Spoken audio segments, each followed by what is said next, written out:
Diabetes అన్నది మీ అందరికీ తెలిసిందే.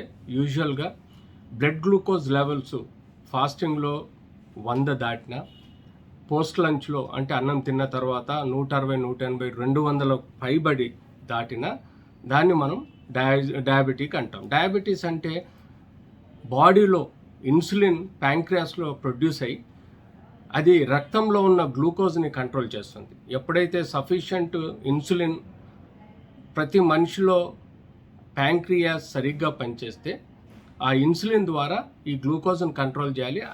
లేకపోతే ఈ ఎక్సెసివ్ గ్లూకోజ్ కణాల్లో పోయి కణాల్లో టిష్యూని కణాలను డ్యామేజ్ చేస్తుంది. అది అవాయిడ్ చేయాలంటే తప్పనిసరిగా మనం ఈ డయాబెటీస్ని షుగర్ గ్లూకోజ్ లెవెల్స్ కంట్రోల్ చేయాల్సిన అవసరం ఉంటుంది.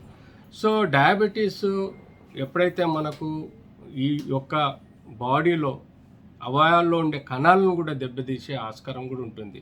తద్వారా మనకు కంటి పొరలు డ్యామేజ్ అయ్యే ఆస్కారం ఉంటుంది, కిడ్నీ ఫెయిల్యూర్ పోయే ఆస్కారం ఉంటుంది, లివర్లో మెటబాలిక్ సిస్టమ్ డ్యామేజ్ అయ్యే ఆస్కారం ఉంటుంది. గ్రాడ్యువల్గా కాళ్ళల్లో ఉండే నరాలకు సెంట్రల్ నర్వస్ సిస్టమ్ డ్యామేజ్ అవుతుంది. హార్ట్లో కూడా కొంత మేరకు ఫ్యాట్ గ్లోబ్యూల్స్ అలాగే టిష్యూ గ్లోబ్యూల్స్ పోయి హార్ట్లో ఉండే రక్తనాళాలను బ్లాక్ చేసి హార్ట్ అటాక్ కానీ ఇంకా ఇతర ప్రాబ్లమ్స్ వచ్చే ప్రమాదం ఉంది.